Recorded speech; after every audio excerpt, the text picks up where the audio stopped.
By many accounts, Roxbury District Court is a mess and has been a mess for a long time. Warnings have been raised with the state's top judges for years, but some say those complaints have fallen on deaf ears, and they're problems that should concern anyone. There are battered women whose secret addresses have been revealed because of clerical errors, people who've been wrongfully arrested because clerks haven't cleared their warrants, and shoddy record keeping that has left thousands of cases full of discrepancies. Peter Anderson could still be a judge today, but he retired early. He retired out of frustration. It was a dysfunctional court during the last couple years that I was there. But it's not the defendants he was concerned about. Anderson says the judge in charge of Boston's district courts was the problem. He laid out his concerns in a letter he wrote in 2007 on his last day of work. I wrote that letter because I was deeply troubled about what I had observed regarding Chief Justice Charles Johnson during the years that I was part of the Boston Municipal Court, which was 2003 till my retirement. I found that he was neglecting his duties, irresponsible in terms of administrative matters, and often not truthful and courteous and fair to his fellow judges. Part of the problem, Anderson wrote, is that Chief Justice Johnson is almost never at his post. The fact that the Chief Justice wasn't present was a serious problem, but it had real-life consequences for citizens of Boston. Real-life consequences because when the courts that Johnson oversees had problems, it's the citizens who suffer.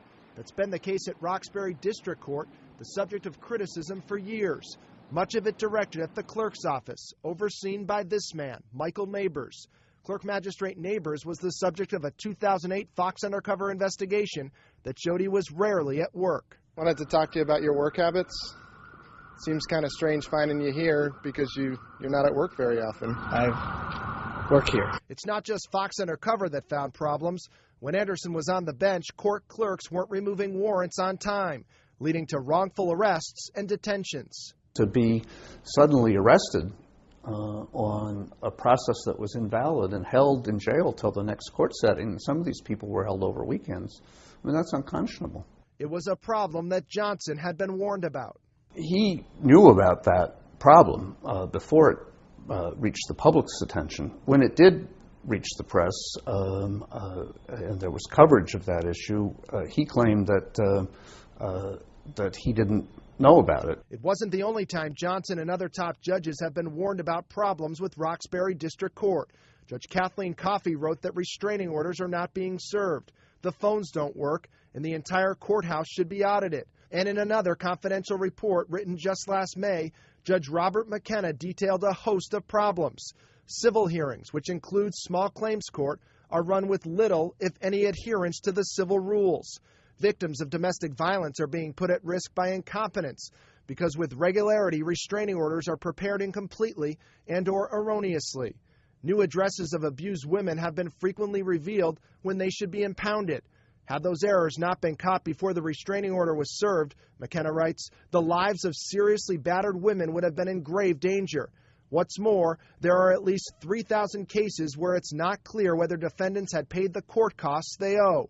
FOX Undercover asked about these discrepancies over a year ago, but an aide to Chief Justice Johnson denied there was a problem, writing, the seeming premise of your inquiry is false, and there are no fiscal discrepancies in Roxbury. It's discouraging to read Judge Coffey's and Judge McKenna's reports. Do you think the people of Roxbury deserve better? I take very seriously what Judge Coffey and Judge McKenna said, and the people of Roxbury deserve to have those issues dealt with. It's not just judges complaining about these issues.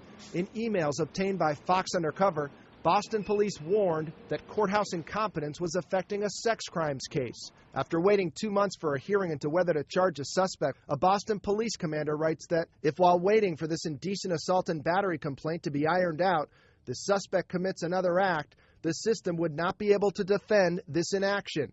But inaction is just what Anderson says is happening.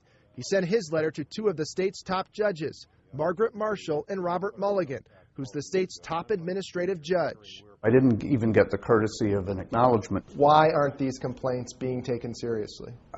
I don't have a good answer for it. It's beyond my understanding that when such complaints are raised, they're not looked at and taken seriously. No one from the courts would go on camera for this story, but Judge Johnson says in a statement that Roxbury District Court is operating at a reasonable level of performance, and the court continues to look for ways to do things better. Johnson goes on to say that he's maintaining close oversight of the Roxbury Court and that I am dedicated to my office and all of my energy is consistently focused on the effective administration of the Boston Municipal Court Department. The court also says there are no current problems with restraining orders in Roxbury, but it's worth noting that trial court officials have given good marks to Roxbury's performance in years past.